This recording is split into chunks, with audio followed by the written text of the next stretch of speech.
loath to do so because with our Elder Jerry, it's smudge, and now my mask smells like smudge, and it's quite wonderful. So the smudge is here. If there's people inside who are online who'd like to come out and be socially distanced and have a smudge, please do. Kwe, welcome. Greetings to everyone today. Most of you know my name is Dr. Krista Jangard, and I'm the CEO here at the IWK. I'm really happy to be here today, and I'd like to start by acknowledging that we're in Mi'kma'ki, the traditional and unceded territory of the Mi'kmaq Nation. We share this land through treaties of peace and friendship, and we're very grateful that we get to have part of this land for what we do here for health and healing. And we are all treaties people, and we need to think about that on today, Indigenous Peoples Day in Canada. So thank you for coming out. We join many Canadians across the country, both Indigenous and non-Indigenous, to celebrate National Indigenous Peoples Day. And this day has been set aside since 1996 to recognize by all Canadians the unique heritage of our diverse Indigenous cultures, including the First Nations, Inuit, and Métis people, and all their contributions to this nation. Before we get started on the remarks, I would like to introduce and welcome Elder Jerry. Elder Jerry is a proud Nagiway woman from Kiskous First Nation. She is a mother, grandmother, and great-grandmother. Jerry's traditional name is Red Eagle Woman. She is a Bear Clan knowledge keeper. A Red Eagle Woman is a women's traditional dancer, so multi-talented person. She is a residential school survivor, something that we need to give some thought and think about today and many other days as we move forward. Elder Jerry is also the coordinator of the Elders in Residence program at Dalhousie University. Elder Jerry, the mic is yours.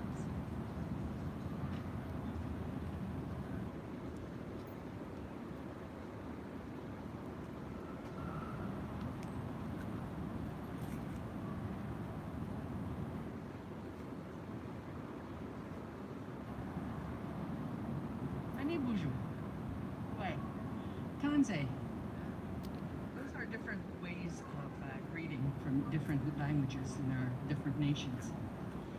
Thank you so much for inviting me and having me here. This is such a wonderful day for us, and I love this weather. It's fantastic. We need to have this from now until June the 20th, 2022. That'll be good. I just wanted to thank you for doing the land acknowledgement for Mi'kma'ki. Doing a land acknowledgement is a very simple step, but it's a simple step towards reconciliation. And it tells us, it lets us know when people do land acknowledgements that you acknowledge, that you do believe in our land rights, that you know we do have land rights, and that we're entitled to this land. And everyone knows that every piece of territory that's on Turtle Island was given to a nation by Creator to protect and to let things grow as they do. And because what Mother Nature lets things grow, lets herbs and plants and animals grow so that we can all be nourished. And so that's why we say this is our land, because we need to continue and teach our next generations how to take care of Mother Earth, how to let things grow. We don't believe in building huge apartment buildings, or even we don't even have homes for older people. Usually elders live with their families, so we just want to make sure that Mother Earth is fine. So before I'd like to start this whole event by saying a prayer. Thank you. So I'd like to start by saying a prayer. And when I say a prayer, I pray to my Creator.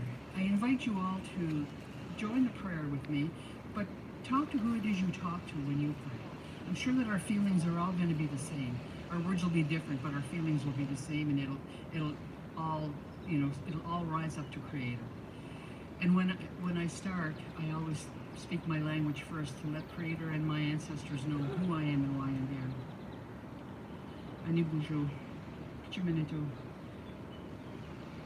make wage, make wage, make wage. Nindus na cosmos kriga no kwe. Nin makwaginu. Creator, thank you so much for advising, for having us all here today. Thank you for this wonderful, beautiful day. We appreciate the sun. We appreciate all this that we're going to have grow. And Creator, we thank you so much for all the people who respect and want the rights for Indigenous people, the people that you put here first. Creator, we give thanks for all the people who take care of us, all these people who help the children grow and help the children heal. And Creator, we give thanks for all the people who give of themselves to protect us and to make sure that we live the lives we enjoy. Creator, we also give thanks for Mother Earth. We hope that we can help heal her and help her produce and grow more nourishment for the people. Creator, we also give thanks for all the military people who are out there and helping us and helping people who need help to be able to live the lives that we are able to give. Creator, all my relations, aho. Thank you so much.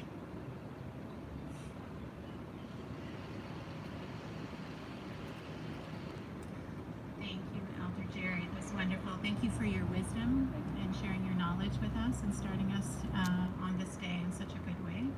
It's very much appreciated.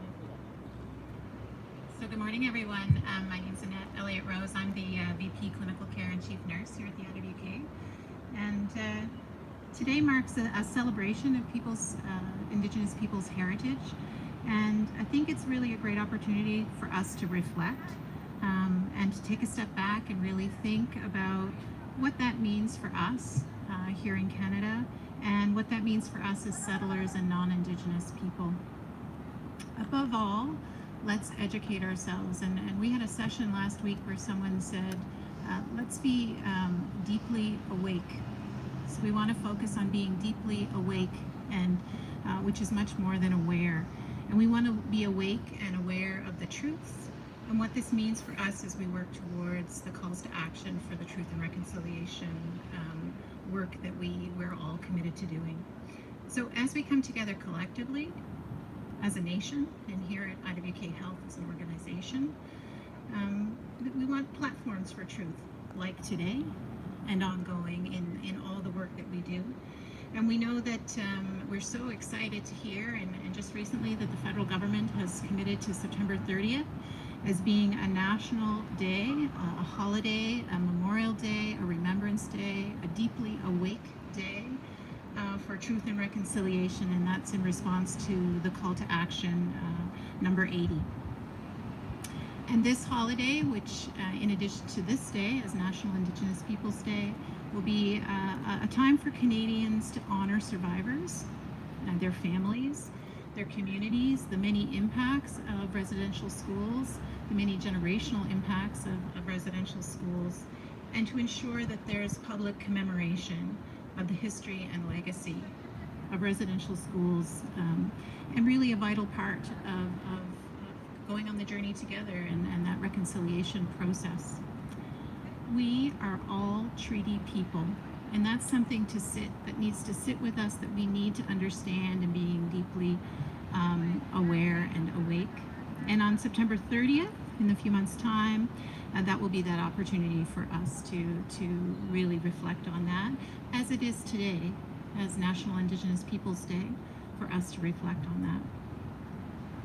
So the ongoing discoveries of the remains of the bodies of Indigenous children in formal residential school sites is a reminder for us around the existence of injustices and systemic structures that continue to perpetuate racism and discrimination in Canada and at the IWK. And we're all working together to change that. Reconciliation requires constructive action on addressing the ongoing legacies of colonialism. that we know exist every day. And again, I reflect on the words of a speaker we had last week, who talked about how we as humans have constructed this, and we as humans need to deconstruct this together.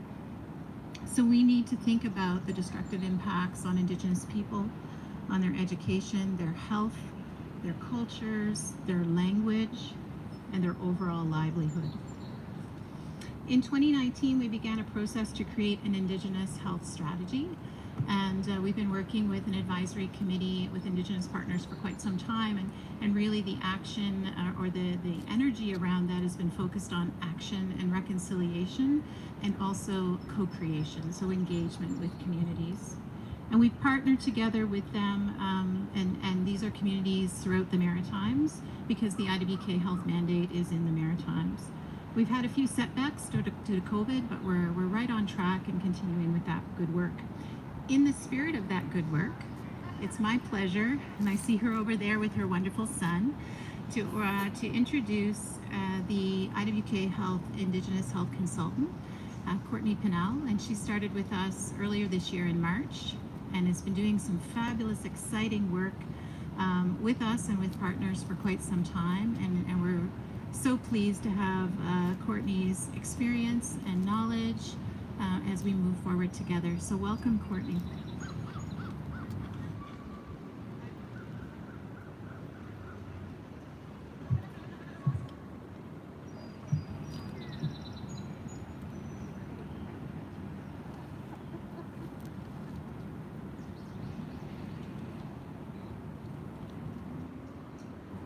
Okay, modern day speaking notes right here, right?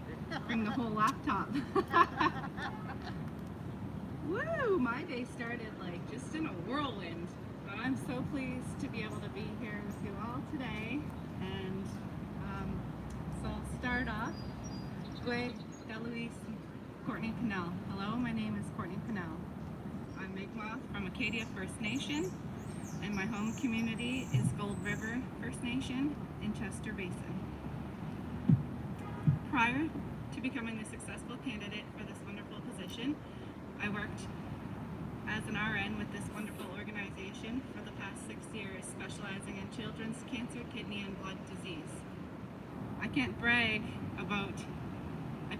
enough about how wonderful it is to be such a part of a special, special, special place. As Annette mentioned, I'm the very first Indigenous health consultant within the IWK. Try to hold it together, because it doesn't come without such honor and pride and humility and humbleness to be able to take on such a role so vast and so necessary.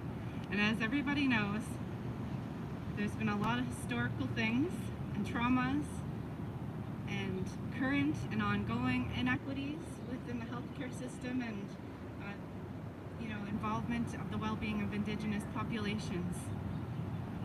But we have an opportunity here to make and address these gaps with a two-eyed seeing approach, a Dawump-Damunk, where you take the best of both worlds, the Indigenous lens and the Western lens, and you collide them together. And with that, we could be unstoppable. These are some much needed steps towards reconciliation. Cannot agree more on what's been shared by both Krista and Annette. Indeed, reconciliation is a process that requires tangible steps from both Indigenous and non-Indigenous populations. Recognizing that this process will require our willingness to sit with these raw truths as they surface, decolonizing what Canada has taught us to be true about Indigenous people, and identify the pathways to move forward, utilizing the TRC calls to action, UNDRIP, missing and murdered Indigenous women, Two-Spirit, and girls calls to action. It's been heartwarming to witness some steps that Jibuk took in the Mi'kmaq language, Great Harbour, or Halifax has recently taken in the steps towards reconciliation. Renaming of former Cornwallis Park, the Peace and Friendship Park, just one of those examples. Countless high schools, the name changes, the flying of the Mi'kmaq flags. I have goosebumps when I speak of this. A change, it's a time of change. There's movement happening, and I couldn't be more proud. The IWK has partnered with Indigenous partners to create an Indigenous health strategy. There's multiple Indigenous specific policies in drafting, as well as new working groups and committees such as the EDIR committee, Equity, Diversity, Inclusion, and Reconciliation. Please somebody correct me if I'm wrong.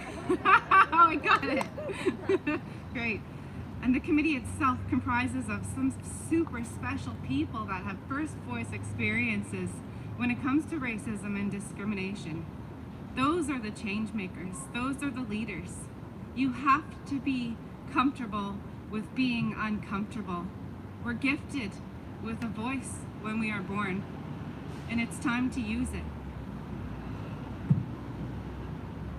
We have the obligation to be good humans, good allies, good clinicians, good leaders and students, and to look out for one another. We still have a long way, but together we can do it. We embrace our treaties of peace and friendship and recognize our responsibilities as treaty people. Call it out when you see something, when you feel something, when you think something, when you see an injustice, when you really feel that something just isn't right. Make it a period of reflection for others to take accountability for their words and actions. Sometimes people feel like they don't want to cause a disruption or be in a place to create conflict. But it's not about that. It's about protection and about doing what's right, essentially. There's ways to be diplomatic about things, and there's ways to pose questions that don't cause further harm, but allow that person to take accountability and take a step back and think about what they might have just did or said in the moment, and know that, oh, maybe that wasn't quite the right thing, or maybe it didn't come out properly, and it gives them a moment to reflect. And maybe not within that moment, but I can guarantee you that in the moments that follow, they'll think about it. We cannot say goodbye to an issue without first saying hello. Knowledge is power. Unpack the privilege. Don't let that guilt consume you. It's not about that. Again, it's not about blame. My people, the Mi'kmaq people, are people based out of those peace and friendship treaties and relationships. We work from circles, restorative justice. We don't seek to further damage or harm people. We seek to sit and reconcile and teach people.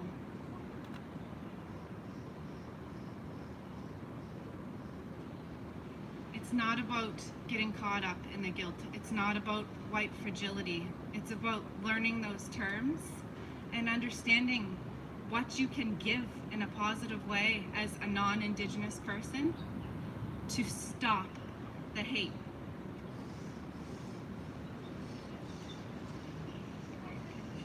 I know.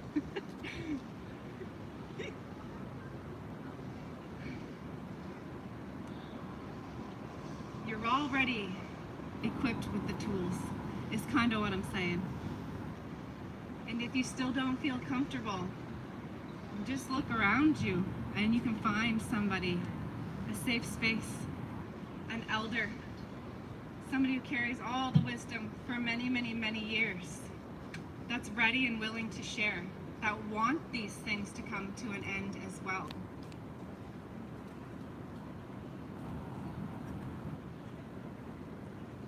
It's a healing journey, and as everyone knows, with healing, grief encompasses, and with grief, there's many, many, many emotions.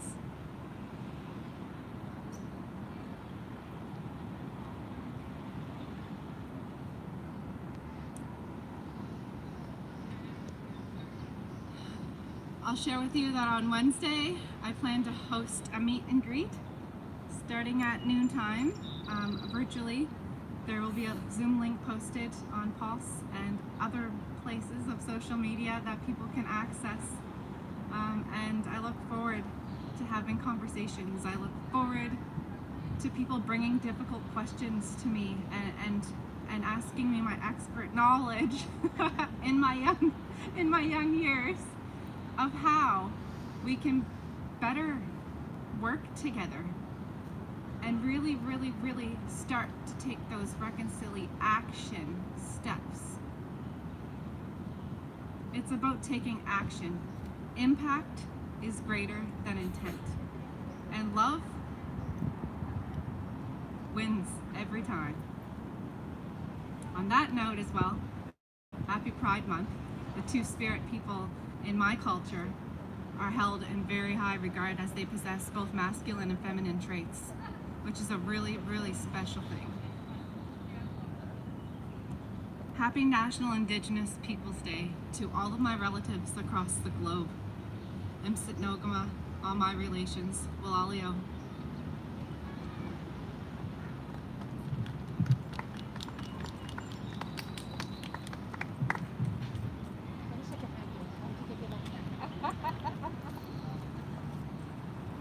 Thank you so much, Courtney. Now you see why we've recruited such an amazing person to work with us. Thank you to everyone. Happy Indigenous Peoples Day. It's a beautiful day. Let's celebrate, reflect, be deeply awake and aware. And Elder Jerry, I look to you in your guidance. Should we close with a prayer as well? Thanks. Well, I'll welcome you to the podium again. Thank you.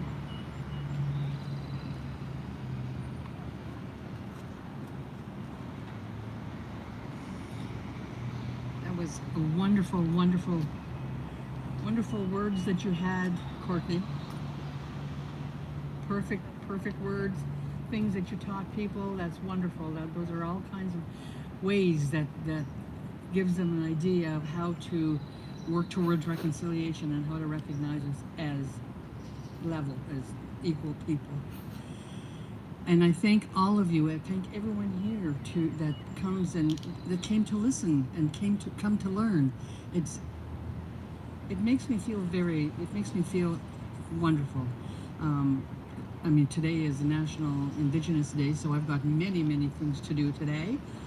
So this is my start. Actually, I started yesterday. I had to go and talk to a congregation, but on Zoom, and I think that was the very first time that I was given an hour to mention and to talk, because what they wanted me to do was, how do we work towards reconciliation? What do we do? Well, the first thing you do is learn what reconciliation means. Believe the stories that are told, that have been told. We're wearing these shirts because children, the bodies of children have been found. Those stories about those children were told back in 2015, before that, when TRC started. All the elders were telling their stories. All the elders were telling those stories. And the worst part about that, the hardest part about that, when that came out, is the memories that come back, the memories that came back to me, because I was very lucky that I was able to put those memories way far back, and I was able to take my experiences and use them, turn them into positive learning, positive teaching tools. But when they found those 215 kids, the memories came back of, oh my gosh, I remember how many people, how many of my cousins, because the residential school was on my reserve, and how many of my cousins were missing, how many would go missing, and what the nuns and priests and whoever would tell us is, oh, we took them to hospital, or oh, we sent them home. Well, we didn't know that until we went home, 9-10 months later. They're missing. So the memories of those things came back really, really horribly. And I know that people in my generation and people my age, we all suffer that. We all have been on, you know, we all talk about these things and we all try and help each other, but it's difficult. It's difficult because now, and I'm so happy about this, what's happening is now most of the residential schools are being searched for to see if there are any more. And I'm sure they'll find more. I'm positive they'll find more.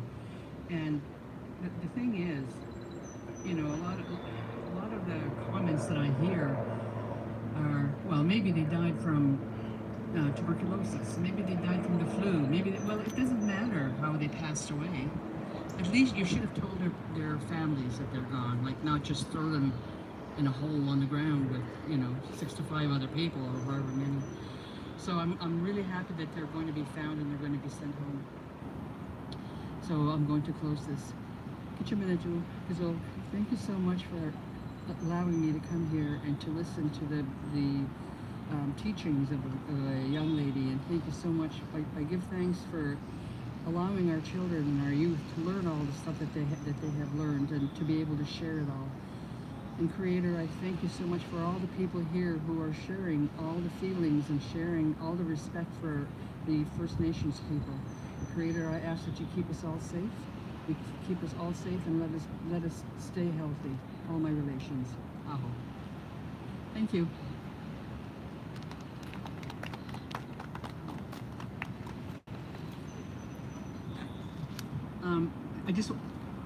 I don't mean to insult anyone, but when someone says a prayer, if you go to church, do you guys clap? That's all I want to say.